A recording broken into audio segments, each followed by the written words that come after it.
Hey guys, I wanna tell you something. Okay, it's a little bit of a secret, but I wanna give you some info, and I wanted to tell you is that, did you know Escanor is coming? He's coming, and he's coming soon. What is up, everybody? Welcome back to my channel, Mystic Watch. And today we got a brand new video. So no nag, I'm not gonna play with you. Click no over there. We got a brand new video here, and we're gonna be going over the homie Escanor. So I also just recorded a PvP video with Escanor, the Green Escanor, the one that we should be getting soon. But in today's video, I'm gonna be breaking down what he does, why he's so good, and why I have him as top 5 best units in the game. And actually, I have him at number 3 best unit in the game, behind King and Gother. So let's hop over, and we will do a showcase with him. Like within this video, you know, I'll show him off his moves and everything in PvP. Actually, what we'll do for now is, I think the best way to do it. Where is he? If we actually just go first here and show off what his moves do. So let's hop over to the desktop, right? And we'll talk a little bit about Escanor. So the reason why everyone keeps saying Escanor is coming, and shout out to Seaton for a hilarious video. You guys don't know what I was referencing here. This is pretty funny.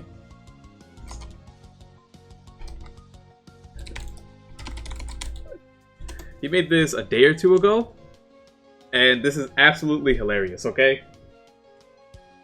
Hey guys, I don't know if you've heard about his character. His name's Escanor, and he's coming to Global. I don't know if the word got around to you yet, but there's this character called Escanor. Escanor is coming. Escanor's coming. Oh, this man's absolutely hilarious. If you guys aren't already following him, check him out. His stuff is pretty entertaining. But oh man, that's great. That is absolutely wonderful. The whole video is just that. But yes, so the reason why we say Escanor is coming, we got a couple of things, right? One, his file's already in the game, but like that's irrelevant, right? Like Escanor's files, like, have been in the game for a while. It's not like they just got in the game. We knew about Escanor the longest time, and in terms of content, I'm at the sdsgc.gg. This is for a global database. If you scroll down, you can see here that on August 28, whatever, we got Chapter 7, 75, Gallon, Red Arthur, things like that. The next big update was about a month, 5 weeks later. And it was Chapter 8 with Green Escanor and Green Diane. So I'll very briefly talk about Green Diane as well, but she's not going to be anything amazing. The main reason why she'll actually be decent enough is she'll just be another Diane. She'll be another Diane that you can pair with King, right? And they have that fate link going on. So it's just another DM that you can pair with King for the fate link. That's really it, right? Besides that, she was kind of broken, like OP broken when she came out, and that was just based off of how like 7 Deadly Sins, like in-game mechanics worked. And she would taunt for 3 turns, which is a very long time. She would taunt for 3 turns. She would also taunt at launch of the fight, right? Like when the match first started, she would be with a shield, and you would have to click on her. And the way Grand Cross used to work is that if you had someone who had a taunt ability, you were physically unable to click on anyone else. Meaning, let's talk about a PvP scenario. They have a Diane and they have a King that has ultimate, right? And in order to get to the King, you gotta get through the Diane. But let's say, like, oh, I have 2 petrifies. That means that I can petrify the DN, and I can petrify their king. The game wouldn't let you do that, because the game would only let you click on DN, as long as she was taunted. Meaning you would hit the petrify twice, and it would petrify DN, and then it would randomly pick another person to petrify. You kind of see that now. It's like the same kind of RNG. Let's say you use a couple moves, and you kill someone. Like, let's say you use all your moves on one person, and you kill that person after the first move, as a crit or did something. The other 2 moves just happen randomly to the other characters. Same concept applies here. That's what made it broken, but eventually they changed it where, regardless of there being a taunt or not, you can select any unit in the game and use move. And if there is a taunt still active, it'll just redirect that to the taunted unit. That's it for DN. We'll go back to Escanor. The main thing this Escanor does is damage.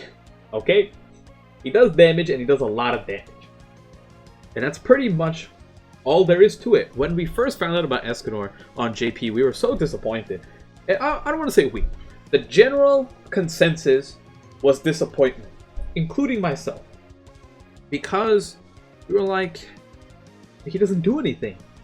He doesn't do anything. And that tends to happen because when we find out leaks or something early, we only see the moves. But we don't ever see the stats. And the stats are pretty much what carry Escanor. One of the highest base attacks in the game, 560. 80% pierce rate. That is absurd. Pierce rate is busted. If you have this high of a pierce rate, that means pretty much what this stat tells you is that this defense, you are getting through 80% of it before applying damage. So let's say this number was 1,000 for easy math. If you have an 80% pierce rate, you do damage as if he had 200 defense instead of 1,000, because you got through 80% of it. That's how that works. Now, of course, units have resistance in this game, and resistance is the counter stat to pierce rate. If someone has 50% resistance, that means that only 30% of their 80 pierce rate makes it through.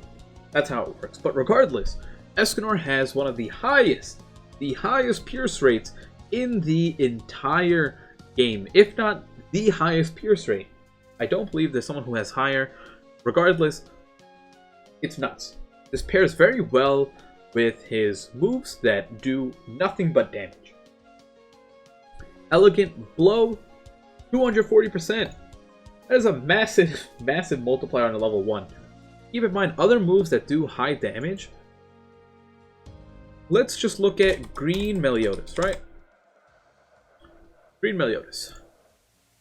Green Meliodas does nothing but damage, right? He does 240, 360, 600. Escanor does 240, 300, 500. But he fills up his ultimate gauge orb by 1 and by 2 on rank 2 and 3. Pretty much what this means is that having bronze cards on Escanor is one of the best things that you can do, right? Let's say you have 2 bronze cards. You just use them both, and you're doing like 1 billion damage. Because this multiplier, this 240%, is the highest multiplier for a rank 1 card in the game.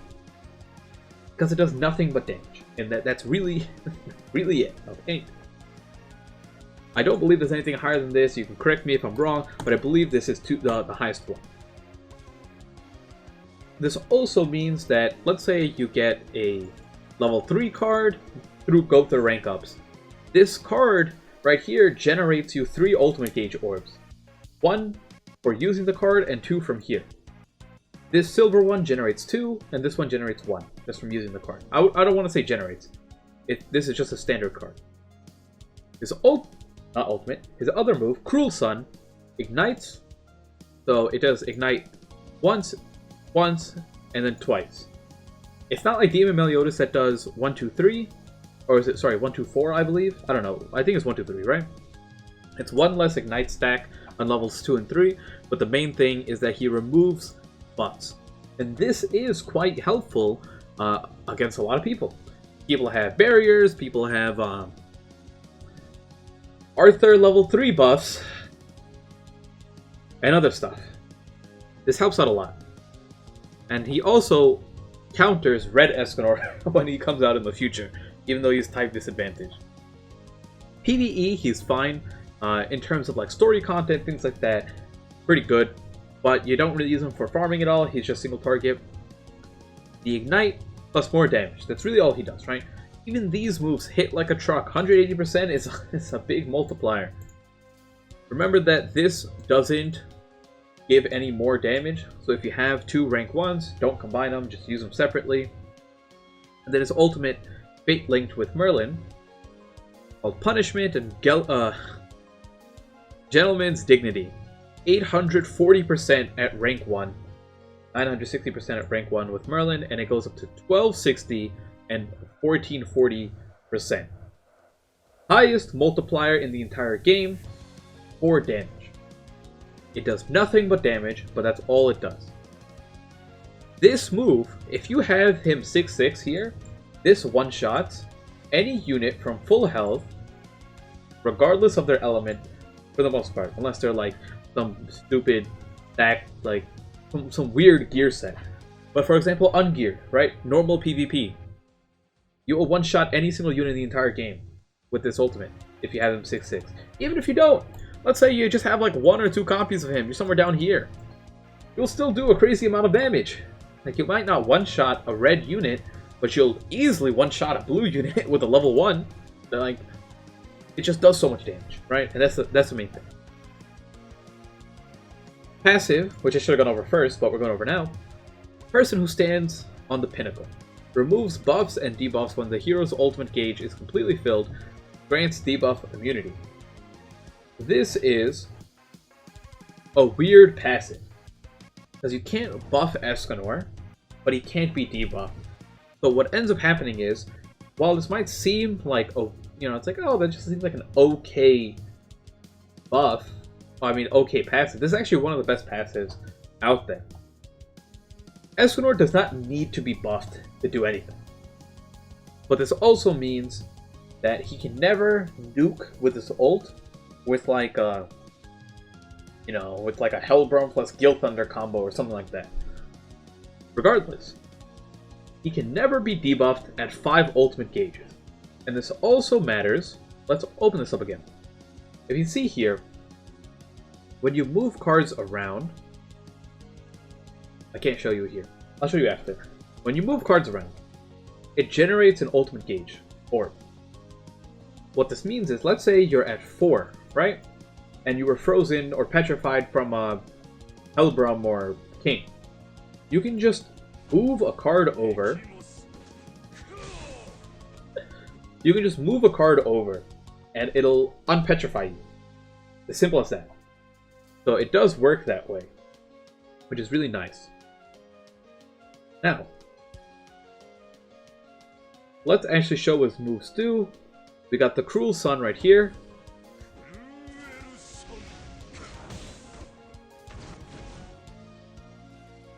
Ultimate without Merlin.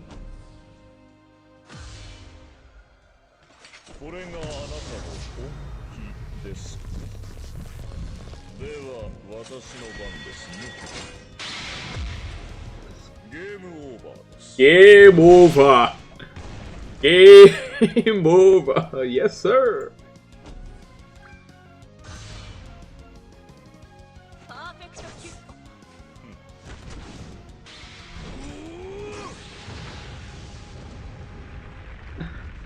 You look so good!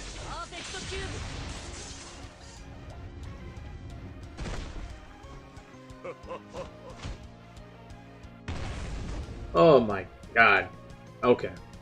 But that kind of gives you an idea of how Escanor looks like. Let's take him into a quick boss stage, and we'll show him off there.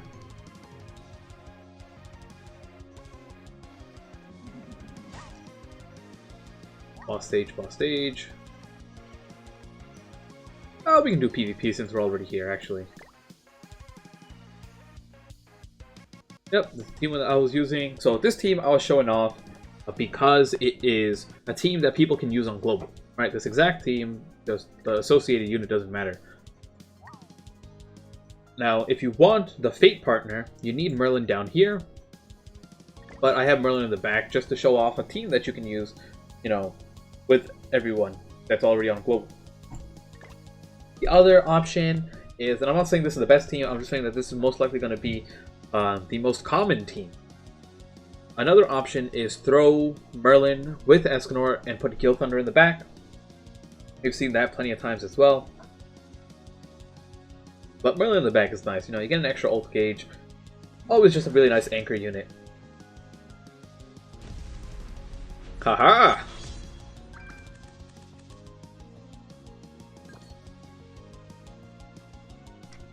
One, two. This is fine. Ooh, he's beefy. But just like, look at that! That's 2 bronze cards! And he's halfway dead! If he doesn't cleanse this, what I'll do is, he might try to attack seal me. What I was gonna say is I'll go for the double rank up into the level 3. Even if he cleanses it, who cares? Why? Why? Okay.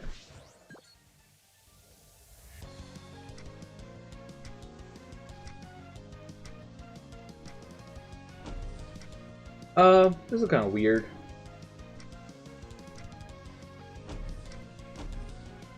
Let's see if we can deal with this. I need this move to crit right here, right? Yeah, if it crit, he would have died. But that's fine. Escanor doesn't have that high of a crit chance. It's only 20%, and then with Merlin it goes up to 40. But then people also have crit resistance and that's fine, you know, we're gonna get hit with the Gulter ult. Owarida. That hurts. That hurts. I'd appreciate if you didn't do that, good sir.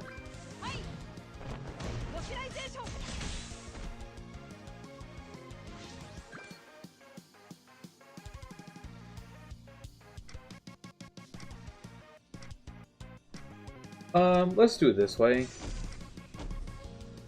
Just so we get the rank 3, get the stat buffs.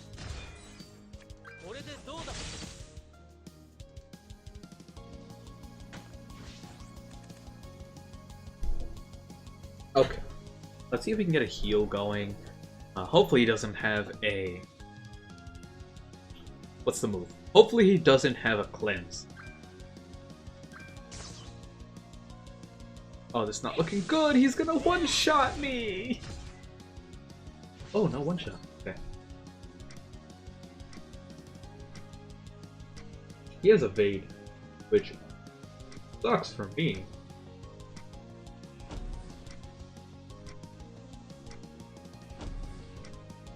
Seems like Escanor is going to die. I just wanted to use his ultimate. Come on.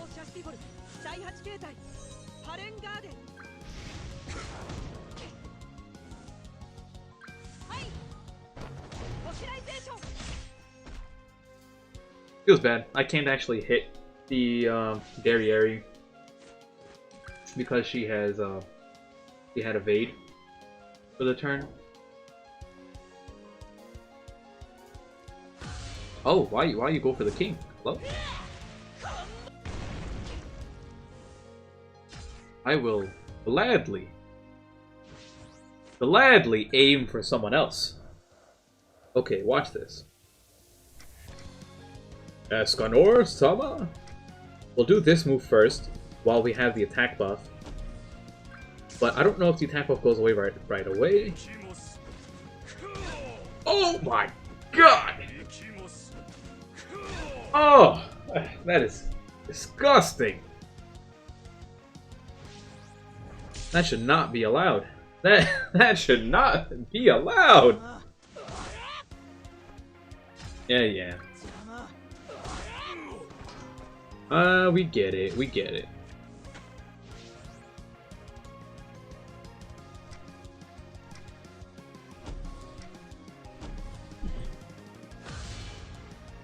Okay.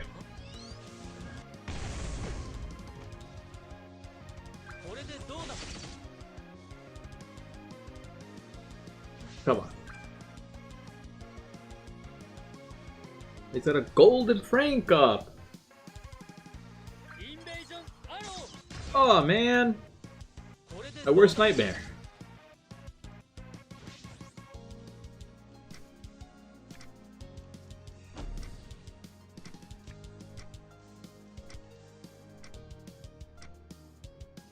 Yeah, I was trying to see if the Gother would kill, but I don't think it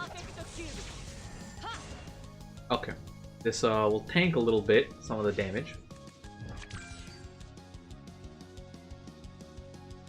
If he doesn't attack Silas again, that's pretty good.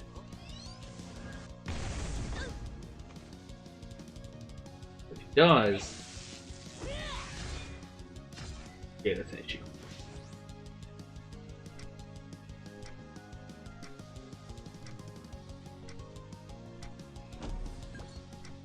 And go.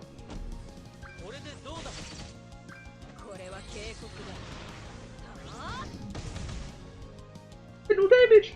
We're all gonna die! We're all gonna die!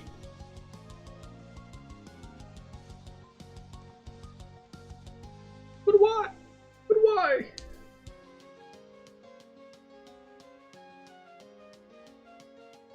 Hello? Hello? Someone? Please?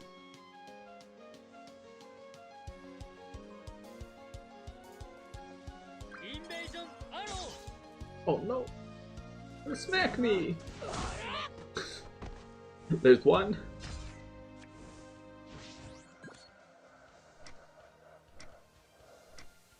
Yeah, I don't think I win this. I don't do enough damage. Oh well. That is, although we lost, we did get to show off Escanor a little bit. On JP, this isn't quite the ideal team to run Escanor with, but I wanted to show him on a team that actually exists on Global, rather than showing him on something that no one can actually use. But this team will do fine when he actually comes out, and I actually won the previous 4 matches with this exact team. So a little bit of unfortunate sequencing, but that is perfectly fine. Hopefully you guys enjoyed this. If you did, you know what to do. The homie is almost around 40k subs. We're right around the corner. Once we get there, 50k is the goal. And then, of course, 100k after that. Once again, thank you, and I'll see you all next time. Peace out.